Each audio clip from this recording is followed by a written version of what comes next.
Olá pessoal, seja muito bem-vindo. Começamos uma nova semana, a quarta semana desse segundo trimestre de 2024. Nós vamos falar nessa semana sobre pessoas que se sacrificaram. O tema central da lição dessa semana fala sobre sacrifício, perseguição, pessoas de honra, pessoas de coragem e um período de grande obscuridade, de grande escuridão, de grande ignorância. Nessa lição de sábado fala de Policarpo, que viveu uma situação extremamente complicada nessa cidade de Esmirna, que hoje já desapareceu, que se encontra na Turquia. Ela é citada nas 7 igrejas de Apocalipse e fala que finalmente, por ter sido fiel, ele pagou com a sua própria vida. O resumo geral que nós podemos apresentar do que nós vamos ver durante essa semana aqui é sobre o sacrifício dos fiéis. Existem momentos na vida que não tem como obter vitória sentado no sofá. Eu até aqui peguei uma citação de Martin Luther King que diz o seguinte: o verdadeiro heroísmo está em persistir por mais um momento, mesmo quando tudo parece perdido, sabendo que a luta é longa e que o sacrifício é grande. Pense nas maiores realizações da tua vida. Pense nas coisas que você tanto sonhou e que finalmente alcançou. Tenho certeza que não foi de um dia para o outro, não foi fácil e que te demandou assim bastante tempo, recursos, houve espera, houve sacrifício, você deixou de fazer coisas que você gostava, você deixou de passar tempo com pessoas que você amava porque você tinha um objetivo para alcançar. Quem sabe foi um diploma, quem sabe foi uma construção, não sei. Se você tem, por exemplo, uma grande conquista, põe aí nos comentários: olha, eu conquistei isso na minha vida e agradeço a Deus por isso, eu percebo que foi grande sacrifício, mas valeu a pena. Coloca aí, compartilha com a gente e deixa o teu testemunho. O que a lição quer nos dizer essa semana é que, para que você tenha hoje a Bíblia tão fácil, você compra na internet, compra na igreja, recebe de graça na igreja, para ter a liberdade que nós temos hoje de adoração, sobretudo no mundo ocidental, oriental é outra coisa, né? Outros países que são de outra cultura não permitem a liberdade religiosa, mas ter tudo que a gente tem hoje no mundo ocidental, isso é devido em grande parte a pessoas que pagaram preço. Então hoje estamos muito bem e nos esquecemos que isso vem de pessoas que pagaram muito caro para que nós tivéssemos essa liberdade. E a lição dessa semana vai nos contar que existiu sobretudo um período de grandes trevas espirituais, onde as pessoas que viviam nesse período sofreram muito, mas muito mais do que nós em termos de liberdade, porque eles viveram muitos anos na ignorância, não tinham acesso à Bíblia e por isso viviam na mão de pessoas que os manipulavam. Então, eu quero te chamar a atenção hoje para a alegria, o prazer, o conforto que a gente tem de ter a liberdade, de ter a Bíblia que a gente tem. E às vezes nos falta coragem para irmos mais longe com todas as facilidades que nós temos hoje. Eu imagino esses grandes homens e mulheres que pagaram com a sua vida porque defenderam a verdade, como eles agiriam hoje se eles tivessem toda a liberdade que nós temos hoje. Como eles não teriam, quem sabe, pregado muito mais. E nós que temos tudo isso não sabemos dar valor. Se você pode ir livremente à igreja, se você pode falar livremente da tua fé, sobretudo em países como o Brasil, alguns países africanos também, onde nós temos muito mais a liberdade de fazer isso e as pessoas são mais receptivas também, às vezes nós perdemos tempo em não pregar a palavra, enquanto em outros lugares, aqui na Europa, um país região bastante secularizada, é muito mais difícil pregar o evangelho. Às vezes uma conversão aqui de um europeu são 3, 4 anos. E eu sei que em outros países, às vezes em semanas, alguns meses, há uma conversão. Aqui é um longo processo até que uma pessoa se converta. Então os batismos são pequenos, então a igreja aqui é pequena, ela avança lentamente, porque a sociedade está extremamente secularizada. Mas mesmo assim ainda temos uma liberdade que os nossos antepassados não tiveram. Então agradeçamos a Deus pela liberdade que a gente tem e vamos aproveitar isso. Vocês já ouviram falar, com certeza, muitas vezes do princípio dia-ano, onde nós temos um princípio bíblico. A lição comenta também de um estudioso que traz 23 elementos de prova que explicam que um dia profético equivale a um ano. Então nós temos um tempo, 2 tempos, metade de um tempo, 3 anos e meio, 1260 anos, 1260 dias, 1260 anos. Nós temos aí também explicado na lição quando isso começa e quando termina. Vai terminar em 1798 com a Revolução Francesa. Mas o coração da lição nos explica que essa perseguição foi feroz. Ela é descrita em Daniel 7, como ela vai começar. Nós temos ali, Daniel 8, perdão. Nós temos ali em Daniel 8 a descrição dos vários poderes que vão sucedendo. É um paralelo também de Daniel 2, Daniel 7, que vai explicando os reinos que vão se sucedendo, Babilônia, a Medo-Pérsia, os gregos, os romanos. E quando termina o poder romano civil, militar, então vai começar um novo poder romano diferente, que é uma mescla de espiritual com político, e é esse período que vai fazer com que haja uma grande ignorância espiritual, uma grande ignorância também intelectual. Vai ser um período onde, se nós compararmos a evolução da sociedade, do conhecimento, dos estudos, a gente percebe que esse período da Idade Média houve um retraso enorme, houve pouco avanço na tecnologia, nos estudos, na ciência, na saúde. Foram 12, 13 séculos de, assim, extremamente obscuros, onde realmente não houve um grande crescimento intelectual. E é nesse período também que há uma grande perseguição dos cristãos. Por isso, que é mencionado aqui, vamos ler a partir do versículo 23, Daniel 8, 23. No final do reinado deles, quando a rebelião dos ímpios tiver chegado ao máximo, surgirá um rei de outro semblante, mestre em astúcias, ou seja, um rei diferente, que não é mais um poder militar, né? Tem a mistura do poder religioso com o poder político. Ele se tornará muito forte, mas não pelo seu próprio poder, provocará devastações terríveis e será bem sucedido em tudo o que fizer. Destruirá os homens poderosos e o povo santo. Ou seja, vai ser mais forte até do que reis. Eu comentei, acho que na lição da semana passada, que o poder papal submetia até os reis mais poderosos da Europa, porque todos tinham medo de ser excomungados, de perder o lugar no céu, porque eles acreditavam que aquele homem era capaz de tirar qualquer um, pôr e tirar pessoas do céu, né? Então ele vai também perseguir o povo santo. Os poucos fiéis que restaram, eu já morei não muito longe da região dos valdenses, né? Nessa lição vamos falar também um pouquinho sobre eles, de ver que houveram poucos povos como esses que permaneceram fiéis aos valores da palavra de Deus, que seguiam compartilhando a palavra de Deus, evangelizando escondido e morando nas cavernas, e ver também como eles foram destruídos, porque foi uma perseguição extremamente cruel na Europa. Meus amigos, já pude visitar vários lugares, foi terrível o que sofreram os que eram fiéis nesse tempo, e também sofreram muitos primeiros reformadores, né? Já pude visitar várias cidades que viveram a reforma. Os primeiros reformadores pagaram muito caro pelas suas ideias novas naquele tempo. Versículo 25. Com muito prosperar, ele enganará a muitos e se considerará superior aos outros. Destruirá muitos que nele confiam e se insurgirá contra o príncipe dos príncipes. Príncipe com letra maiúscula, P maiúsculo. Ou seja, estamos falando aqui de Jesus. Vai querer se insurgir contra ele. Apesar disso, ele será destruído, mas não pelo poder dos homens. Então aqui está descrevendo esse período de trevas espirituais, onde com a última queda desses três povos bárbaros que substituíram o reino civil romano, começa então essa dominação durante todos esses 1260 anos. Foi um período extremamente complicado. Há várias pessoas que pagaram com suas próprias vidas. Foi nesse período que houveram também perseguições maciças e pessoas que foram decimadas, famílias, povos, porque simplesmente eles criam diferente. Mais uma vez eu volto a essa pergunta. Gente, se nós temos o que temos hoje, é porque os fiéis permaneceram fiéis, os poucos, durante esse tempo. Eu penso também em Elias, que fez aquela oração achando que ele estava sozinho, e de repente Deus disse: nós temos 7.000 que não dobraram ainda os joelhos a Baal. Eu não sei quantas pessoas durante esse período não dobraram o joelho a Baal, mas muito permaneceram fiéis.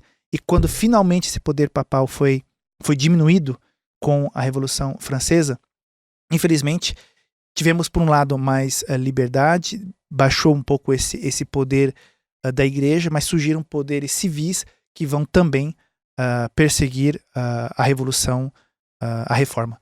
Então, foram períodos extremamente difíceis. E o paralelo que a gente pode fazer através desses estudos que nós estamos fazendo essa semana, sobretudo dessa lição que fala dessa profecia, é, mais uma vez, quão confortáveis estamos.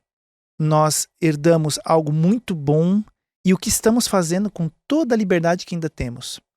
Outra pergunta que eu também me faço: será que você e eu seríamos também tão fiéis como foram essas pessoas? Se sabemos que vai haver um período onde vão querer nos dominar a mente. Hoje tem muitas pessoas querendo controlar a liberdade que nós temos, né? Muita gente está falando do controle da mídia social, porque muitas coisas aconteceram quando deram, através das mídias sociais, muita liberdade para as pessoas explicarem o que elas acham, dar a sua opinião. Acabou criando ideias muito estranhas, muito esquisitas. Mas Deus é o Deus da liberdade. Deus permitiu que todo tipo de ideia esquisita acontecesse, e nem por isso Deus está saindo com um raio fumegante, destruindo, matando as pessoas porque pensam diferente. Mas o homem não é assim. Quando o homem tem um certo domínio, um certo poder, e que ele tem uma certa hegemonia, observe os países tirânicos onde há apenas um partido, um líder, como eles não permitem que nenhum tipo de oposição apareça, porque quando surge alguém que se opõe, já são exterminados, já são exilados, já são diminuídos, porque quando tem um só pensamento, aí não está os princípios de Deus, aí está a tirania. Então isso vai acontecer no futuro, quando nós, por sermos cristãos e crermos na palavra de Deus, vamos pensar diferente. Não é que é diferente, é porque simplesmente é baseado na palavra de Deus, mas para eles vai ser diferente e haverá uma grande perseguição. E eu te pergunto, para você e para mim, se nós vivêssemos como foi no tempo da Idade Média, como os valdenses, por exemplo, permaneceríamos fiéis também como eles foram? Pagaríamos com a nossa própria vida também? Assunto de reflexão, hein? Então te deixo aí com esse testemunho lindo dessas pessoas que foram fiéis até o fim, que pagaram um preço altíssimo, e com a bênção que nós temos, porque herdamos isso, e temos hoje muito mais liberdade, mas como reagiríamos nós? Hoje nessa lição estamos falando sobre um tema bastante interessante, importante, que dá continuidade ao tema da semana. Nós sofremos no passado, sofremos atualmente e vamos sofrer no futuro com um problema que é extremamente grave, que são as infiltrações de valores, ideias e coisas que não são de inspiração divina. Nós temos, como cristãos, tomar muito cuidado com essas coisas, com essas práticas ou essas novas ideias que entram no círculo da nossa igreja e que vão claramente contra os princípios bíblicos. Isso vai acontecer cada vez mais frequentemente. Eu não sei se você tem percebido, mas a sociedade está mudando assim, de uma forma extremamente rápida. O que eu vivia há 25 anos atrás, quando era jovem, adolescente, o que eu vivo hoje são coisas completamente diferentes. A sociedade que meus filhos vivem é totalmente diferente. Eu não imagino que a sociedade tenha mudado tanto da juventude dos meus pais até a minha juventude, como ela mudou da juventude minha para a juventude dos meus filhos. Eles confrontam coisas na escola, na sociedade, que às vezes eu fico de cabelo em pé. Como é possível? Tá tudo mudando muito rápido. E a tecnologia vem para um lado ajudar, como por exemplo você está recebendo aí no teu celular, no teu telemóvel, onde quer que você esteja, com o sinal que vem aí do telefone, você está assistindo um vídeo, um conteúdo que alguém fez não sei quando, não sei em que país. Isso é maravilhoso para a pregação do evangelho. Mas ao mesmo tempo as informações ruins também circulam com muita velocidade. Coisas boas como coisas ruins estão se proliferando numa velocidade enorme. E as ideias contrárias aos valores da palavra de Deus também. Nós estamos pagando um preço muito alto pela velocidade com a qual os valores bíblicos estão sendo atacados. Eu tenho me surpreendido com muitas coisas que não convém, porque está tão claro na palavra de Deus que eu penso, mas como é possível? Por enquanto é uma guerra de ideias, de opiniões. Tanto acontece fora da igreja como em outras igrejas, como também acontece no interior da Igreja Adventista, grandes debates sobre alguns temas, onde alguns acham que nós deveríamos mudar o nosso posicionamento e mudar a nossa visão do texto bíblico para poder acomodar algumas coisas. Porém, nós temos aqui na Bíblia, o exemplo de Esmirna, que vem falando na lição de hoje, esse versículo 10 do capítulo 3, que diz o seguinte: não tenha medo do que você está prestes a sofrer. O diabo lançará alguns de vocês na prisão para prová-los. E vocês sofrerão perseguição durante 10 dias. Seja fiel até a morte e eu lhe darei a coroa da vida. Então, para essa igreja aqui do primeiro século e para nós que estamos vendo hoje, o profeta fala de momentos tão difíceis que muitos pagariam com a sua própria vida pela sua fé. Nós já encontramos hoje pessoas que acabaram pagando pela sua vida, por sua fé, com a sua própria vida, porque por serem cristãs, por terem se batizado, por quererem buscar uma igreja, em alguns países muçulmanos acabaram sendo apedrejados ou estão hoje na prisão. Ou em certos países, por revolta de algum marido, de um parente, foram assassinados porque a pessoa decidiu ir para a igreja, decidiu crer em Jesus. Mas imagina que isso se torne de forma assim sistemática. Todos aqueles que, por exemplo, todos aqueles que foram numa igreja no dia de sábado serão presos. Como é que nós reagiríamos? Como seria a igreja? Como nós funcionaríamos se, ao irmos a uma igreja no sábado, estivéssemos correndo um grande perigo de ser denunciados? E várias pessoas nos observando, sabendo que nós no passado, né? Ou não no passado, mas na nossa vida somos adoradores de Deus no sábado. E onde é que nós vamos? Será que a gente vai se reunir? A igreja vai continuar fechada? Tem gente entrando escondido na igreja de madrugada para chamar a polícia, para nos denunciar. Como nós reagiríamos? Coisas como essas estão à nossa frente. Pagaríamos com a nossa própria vida? Eu volto a fazer essa pergunta. A lição dessa semana nos convida a pensarmos até que ponto estamos dispostos a sacrificar pela verdade. Ou será que rapidamente intentaríamos acomodar as coisas? Muita gente quer acomodar a criação literal, por exemplo, dos 6 dias de criação, que nós cremos, com uma criação mais vaga, mais aberta, mais longa. E isso também se aplica a muitas outras coisas, que poderíamos acomodar alguns valores da palavra de Deus para que todo mundo se sentisse mais representado. Então, a partir do momento que nós queremos mudar os valores bíblicos, acontecerá o que aconteceu na Idade Média, quando a Bíblia foi simplesmente ou interpretada segundo como eles queriam, porque ninguém conseguia ler a Bíblia, ninguém tinha a Bíblia traduzida e só acreditava no que as pessoas falavam, no que os líderes religiosos falavam, e entramos num período de ignorância. Ou então, valdenses, como são mencionados de novo na lição de hoje, um pequeno grupo que permaneceu fiel, que se escondeu, que fugiu e que continuou fazendo o que era certo, adorando a Deus, crendo e pregando um evangelho puro, que é o evangelho da palavra de Deus. Então, a lição da semana insiste. No passado, muitos foram perseguidos. Você resistiria à perseguição? Você se manteria fiel ao Senhor? Será que hoje, quando você é perseguido pela tua fé, como é que você reage? Se já hoje, com toda essa liberdade que a gente tem, você se esconde... Eu já mencionei aqui, né? Eu falei de uma vez com uma pessoa que disse que não tinha nenhum problema com a fé dela, num lugar que realmente era difícil, porque ela nunca contou pra ninguém que ela era cristã, nunca disse nada pra ninguém. Então, ou seja, se ninguém soube que você é cristã, que testemunho você está dando? Então, como é você hoje na questão da pregação? Você é uma pessoa que se envergonha de Cristo, você fala de Cristo, você prega a Cristo. Não estou falando de chegar e já falar, oi, sou de Jesus e você não é e tal. Estou falando realmente de um testemunho bonito, equilibrado, chamando a atenção para que as pessoas venham até você para perguntar quem é esse Deus maravilhoso que você crê, tá bom? Por que essa lição dos valdenses é tão interessante? Ela é muito interessante porque, na verdade, nós temos aí uma descrição de uma história, as histórias nos encantam, a gente fica imaginando como era, a gente tenta se colocar no lugar dessas pessoas, como foi essa aventura de memorizar a Bíblia, recopiar a Bíblia, viajar através da Europa, se inserir na sociedade, em algum tipo de trabalho, algum tipo de universidade, escola, e pouco a pouco estar ali atento e vendo os corações sensíveis, sinceramente sensíveis ao Evangelho, para em um dado momento, quando existe uma relação de confiança, compartilhar então a mensagem. E isso era uma grande alegria quando a pessoa recebia com interesse, com amor, vivia também a sua conversão, também se tornava um apaixonado de Jesus Cristo e também continuava essa transmissão da palavra de Deus a outras pessoas.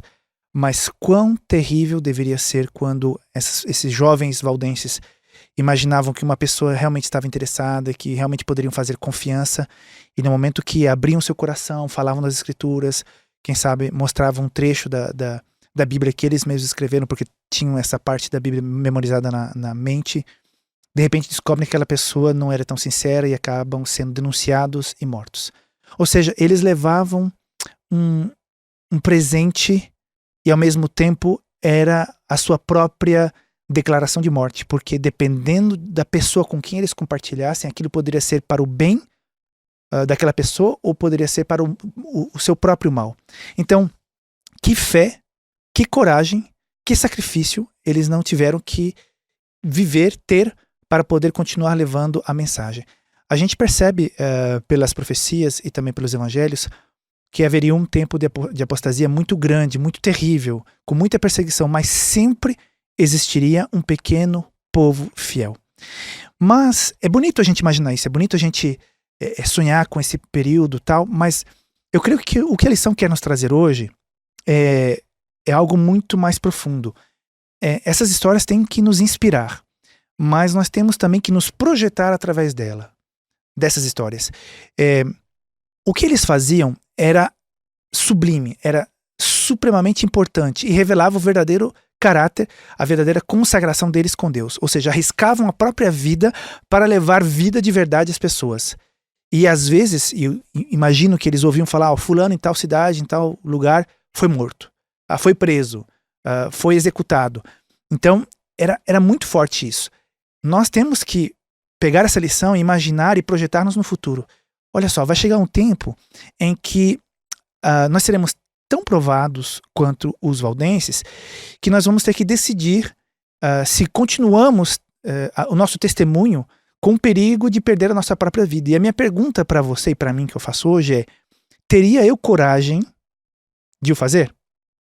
Porque estamos num momento muito privilegiado e muito confortável. Veja bem, você pode compartilhar o evangelho com quem você quiser. Você pode ir e falar, a pessoa talvez não goste, te rejeite, fique chateada, não dê bola, talvez se interesse, queira estudar com você, se converta. Mas se por acaso a pessoa não aceitar, não é grave, não é tão grave. Mas em um certo período de tempo, daqui a não muito tempo, isso pode ser grave. Agora, se hoje, quando eu tenho tudo confortável e fácil, eu não tenho essa vontade de compartilhar, como é que vai ser quando houver perseguição? Será que de repente vai despertar a minha vontade de compartilhar quando vai ser muito mais perigoso e difícil? Ou então eu vou fazer porque eu já o fazia antes, eu já tenho essa paixão, eu já tenho essa sede. Então, se você tem pessoas ao teu redor com quem você tem a oportunidade de compartilhar, de estudar a Bíblia, de orar, de testemunhar, eu repito, às vezes, muitas vezes, as pessoas, o único contato que elas terão com a Bíblia será você, porque você vai ser a primeira Bíblia delas. Então, essa ocasião onde você apresenta o evangelho através do teu testemunho, da tua história, ela é muito importante. Depois vocês vão acabar chegando, se a pessoa estiver interessada, no estudo da Bíblia. Mas a minha pergunta é, você já vive isso hoje? É muito importante que você possa pensar, onde é que eu posso compartilhar a minha fé? Com quem eu posso? Fazer como os valdenses, criar amizade, relação, e quando você vê que existe uma ponte que conecta as duas pessoas, através dessa ponte, fazer com que a mensagem possa atravessar. Mas se eu não tenho o hábito de fazer isso, como é que vai ser na perseguição? Por isso eu gostaria de insistir com você hoje, a necessidade de sermos testemunhas. A gente sempre fala, né? O importante para a gente ter um relacionamento vivo com Deus é o estudo da palavra, a oração e o testemunho. Eu poderia também acrescentar o compromisso também com a obra de Deus, nos comprometendo com a igreja, com alguma ação prática, né? Mas é oração, Bíblia e testemunho. Então, eu leio muita Bíblia, eu gosto da lição da escola sabatina, tal, vou na igreja, mas se eu não conto, eu tenho um curso que eu dou para jovens e adolescentes que é como testemunhar. E eu percebo que muitas vezes os jovens, e também creio que os adultos, viveram coisas fantásticas com Deus, mas não sabem como transmitir isso. É muito importante você aprender a contar histórias de forma concisa, não muito longas, não muito complicadas, onde você fala, antes eu era assim, depois aconteceu isso, vivi essa experiência, foi um ponto de virada, depois eu me tornei assim, e eu te convido a você viver o mesmo. Um testemunho simples e direto, isso é muito importante. Os valdenses nos deixaram o seu testemunho. E olha só, versículo lindo esse de Provérbios 4:18. A vereda do justo é como a luz da alvorada, que brilha cada vez mais, até a plena claridade do dia. Ou seja, os justos, onde eles passam, deixam luz, vão levando luz para as outras pessoas. Como é bom ser luz e não estar envolto em trevas. Então eu te convido, não somente a receber luz, mas também a transmitir luz para as pessoas que estão ao teu redor. Hoje, a lição menciona a questão dos reformadores, né? E menciona também de forma mais resumida, o exemplo de Wycliffe. Meus amigos, o ponto central da lição de hoje é a importância que foi dada e a seriedade com a qual essas pessoas estudaram a Bíblia. Ou seja, nós temos um acesso à Bíblia hoje que é tão fácil, tão fácil, tão fácil que às vezes a gente não imagina o que é, naquele tempo, durante esses 1260 anos que a lição dessa semana menciona, esse período de escuridão, de trevas, onde as pessoas não tinham a Bíblia na sua língua materna, era uma língua assim que eles não entendiam direito, escutavam nas missas, e é uma coisa que era acorrentada, que era escondida. Padres faziam estudos de teologia sem ter contato com a Bíblia. Estudavam muitos filósofos, muitas teorias, mas praticamente não tinham contato com a Bíblia. Tanto é que Lutero, quando você lê O Grande Conflito, você tem uma parte onde descreve o contato dele com a Bíblia acorrentada atrás de um monastério, se eu não me engano.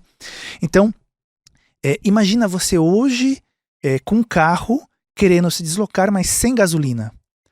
Você tem um carro, você tem toda a estrutura, mas você não tem gasolina para colocar no carro. Então imagina você sabe que tem um Deus que é grande, um Deus que pode te levar para longe, mas você não tem nada para colocar nessa tua fé, para te alimentar, para te dar forças para você começar a tua caminhada. Então, o fato de não ter acesso à palavra de Deus era como não ter gasolina para colocar no carro, para ele poder andar.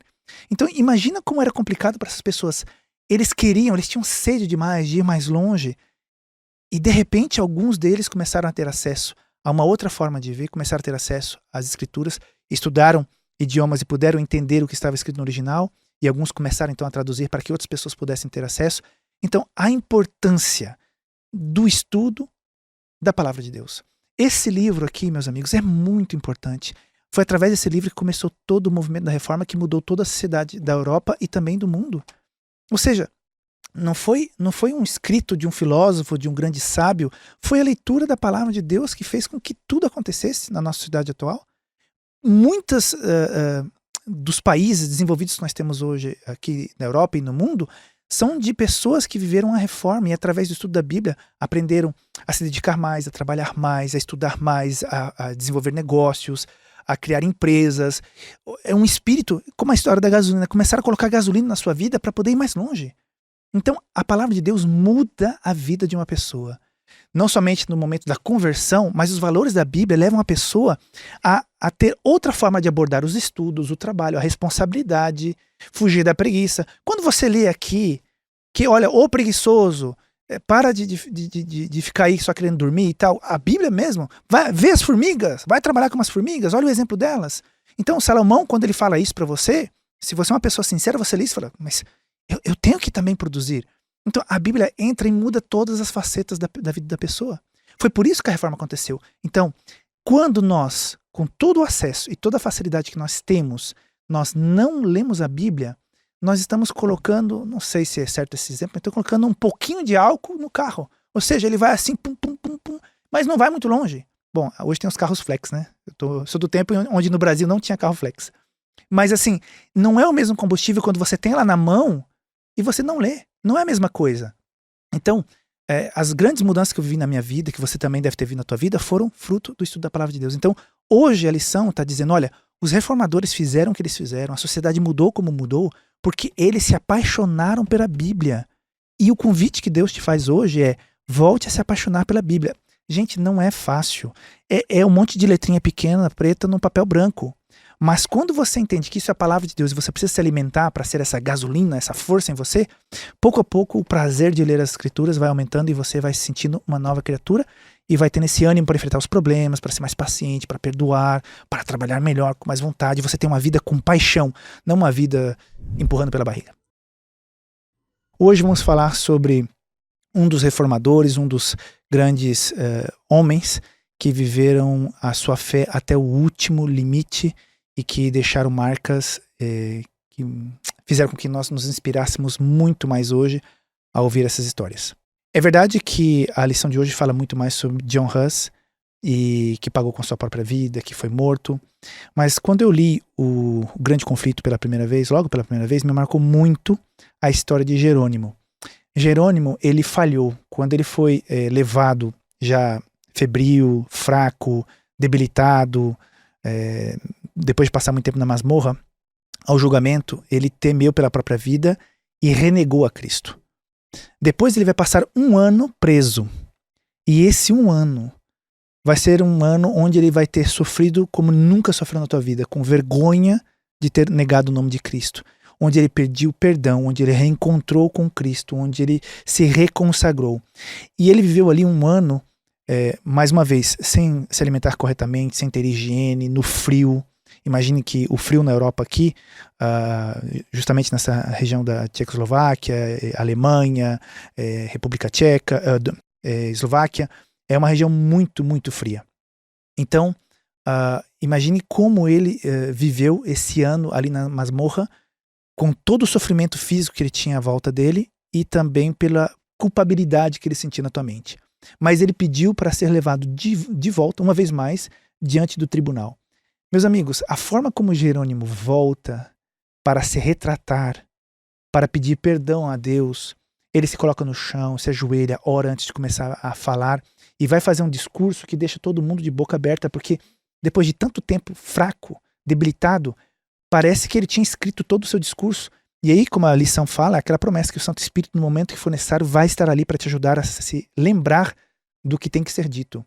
O testemunho de Jerônimo naquele momento é incrível. E eu gostaria de ler aqui com você alguns trechos da descrição deste momento. Está no livro aqui O Grande Conflito, e eu gostaria de ler aqui, página 112, parágrafo 4. Durante um ano inteiro, havia ele estado emparedado numa masmorra, impossibilitado de ter ou mesmo ver, com grande sofrimento físico e ansiedade mental. No entanto, seus argumentos eram apresentados com tanta clareza e força como se houvesse tido oportunidade tranquila para o estudo. Indicou aos ouvintes a longa série de homens santos que haviam sido condenados por juízes injustos. Em quase cada geração houve os que, enquanto procuravam enobrecer o povo do seu tempo, foram censurados e rejeitados, mas que, em tempos posteriores, mostraram ser dignos de honra. O próprio Cristo foi, por um tribunal injusto, condenado como malfeitor. Em sua retratação, Jerônimo consentira na justiça da sentença que condenara Hus. Declarou ele agora o seu arrependimento. Que coisa linda, gente. Ele, olha, eu estou arrependido porque eu neguei o nome de Cristo um ano atrás. E deu testemunho da inocência e santidade do Marte. Conheci-o desde a meninice, disse ele. Foi um ótimo homem, justo e santo, falando de Hus, né? Foi condenado apesar de sua inocência. Eu também estou pronto para morrer. Gente, quando uma pessoa chega diante de um tribunal e fala, eu também estou pronto para morrer, eu imagino que o nível de consagração dessa pessoa, de entrega, de relacionamento com Deus, sabe, chegou num nível máximo. Ela está pronta para viver ou para morrer, não importa. O que importa agora é ser fiel à palavra de Deus. Isso aqui me impacta muito. Ele continua depois, de todos os pecados que eu tenho cometido desde a minha juventude, nenhum pesa tão gravemente meu espírito e me causa tão pungente remorso como aquele que cometi neste lugar fatídico, quando aprovei a iníqua sentença dada contra Wycliffe e contra o santo Marte John Hus. Ou seja, ele se arrepende, eu penso automaticamente no Salmo 51. Então, quando você vê homens capazes de se arrepender e voltar diante de um tribunal e dizer, eu não me importo mais, vocês podem me tirar a vida, mas não vão retirar de mim a fé que eu tenho em Cristo Jesus. Gente, é todo o desejo que eu tenho para a minha vida espiritual e para a tua também. Ao ponto de dizermos, olha, Senhor, a minha vida te pertence, o que é meu é teu, então a minha vida é tua. Se for necessário, darei a minha vida pela tua palavra. Eu espero que o testemunho desses mártires, dessas pessoas que fizeram com que a reforma pudesse chegar até nós hoje, possa ecoar no teu coração nesse dia e que você pense, se homens assim fracos, falíveis, como eu também sou fraco e falível, puderam chegar a esse nível de consagração, eu também posso. Eu também posso ser fiel a Deus, mesmo se eu for colocado diante de um tribunal. Hoje, os tempos ainda são fáceis, apesar da pequena perseguição que nós podemos, sentir e viver, mas perseguição maior virá, e eu espero que nós estejamos preparados para não renegar a Cristo em qualquer que seja a circunstância. Eu me concentrei um pouquinho mais no segundo parágrafo que vem na lição de sexta-feira, onde tem um relato ali um pouco da vida e dos valores que animam agora o coração de John Hus. E uma coisa que me chamou muita atenção é que ele comenta que se arrepende muito, muito mesmo, dos momentos onde ele vestia aquelas roupas sacerdotais, onde vivia coisas frívolas, todo o tempo que ele perdeu naquilo, sem ter um contato real com Deus. E ele dá um conselho muito interessante: cuidado com as coisas materiais. Elas podem facilmente tirar de você o foco. Então, para mim, o ponto central de hoje, vendo todo o sacrifício dos valdenses, dos reformadores, essas pessoas não estavam mais preocupadas em nada com os bens materiais.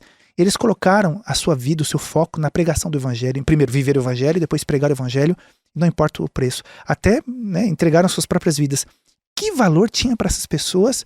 Bens, casas, móveis, terrenos, sabe? Não tinha mais nenhum valor. Então, às vezes, quando nós somos muito agarrados às coisas materiais, que tem que ter isso, uma roupa, um celular, uma casa, um carro, de repente isso toma um espaço tão grande no nosso ser, isso significa nada mais, nada menos que o nosso ser está vazio. Essas coisas são importantes? São. Ter uma casa, se você puder economizar, trabalhar de forma justa, honesta, e comprar o teu carrinho, a tua casa, fazer um investimento, não tem nada de errado. O problema é que muito facilmente, muito rapidamente, isso pode tomar um espaço central na tua existência, no teu ser, onde você sacrifica tempos de consagração, tempos de comunhão, tempos de serviço, para se voltar somente para aquilo que vai te trazer um ganho, um benefício financeiro ou material. Então nós temos uma facilidade muito grande para nos voltarmos para tudo que é riqueza e coisas que podem nos trazer glória, nos trazer segurança. Mas isso não é o tesouro que nós temos que colocar no céu. Esse tesouro aí, as traças vão comer. Acho que a Bíblia fala isso, não é? Tá lembrando? Isso aí tudo vai desaparecer. E eu já vi tanta gente, meus amigos, que quando morrem, é uma tristeza. Tudo que eles conseguiram durante toda a vida, que lutaram, aquilo depois vira uma briga, uma disputa. Ou às vezes quando não tem briga, né, vai pro resto da família. E tudo aquilo que era tão importante, de repente, se vende, compartilha o dinheiro, acabou. Ou seja, o que é mais valioso é o que você vive na tua vida. Eu tenho ouvido falar de muitas pessoas ricas que não estão mais deixando herança para os seus filhos, estão colocando numa fundação que vai fazer obras de caridade, e os filhos que se virem para fazer as suas próprias riquezas, ter as suas próprias aventuras, porque quando recebe muito dinheiro logo na juventude, depois tem uma vida que é que é uma vida de fracasso, porque não aprenderam a lutar para obter as coisas. Então, o dinheiro perverte muito facilmente, os bens materiais pervertem muito facilmente. Então, se você é uma pessoa assim, financeiramente, materialmente abençoada, amém, não há nenhum problema. Mas cuidado com isso. E se você corre muito atrás disso, cuidado também. Esses mártires, eles não estão preocupados com casa, com herança, com nada. Eles entregaram a sua vida para o evangelho. É isso que tem que nos animar, é isso que dá sabor à existência, porque nós sabemos que quando tudo isso passar, nós temos essa paz, essa segurança de olhar para o céu e falar, tô chegando, Senhor. Eu tô te esperando. O Senhor vai chegar e nós vamos para o céu, e nós vamos ver para sempre juntos. Eu quero ver nessa nova terra. E como diz a Bíblia aqui, os mortos ressuscitarão. Eles serão... versículo 24, eu estou aqui em João 5, 24. Eu asseguro, quem ouve a minha palavra e crê naquele que me enviou tem a vida eterna e não será condenado, mas já passou da morte para a vida. Eu afirmo, versículo 25, que está chegando a hora, e que já chegou, em que os mortos ouvirão a voz do Filho de Deus, e aqueles que a ouvirem viverão. Então, mesmo que nós morramos nesta vida, se foi com amor, com entrega, com sinceridade, com perdão, se entregamos nossa vida a Cristo, vamos sim depois viver a verdadeira vida. E o que é material vai ficar para queimar no fogo. Isso tudo vai queimar. Eu sempre tenho uma coisa que, não sei se foi no sermão, num livro que eu li, um pastor que pregou, não lembro mais. Diz o seguinte, o pensamento. Tente imaginar que valor terá a coisa que mais importa para você hoje, falando de coisas materiais, né? Quando Cristo estiver voltando.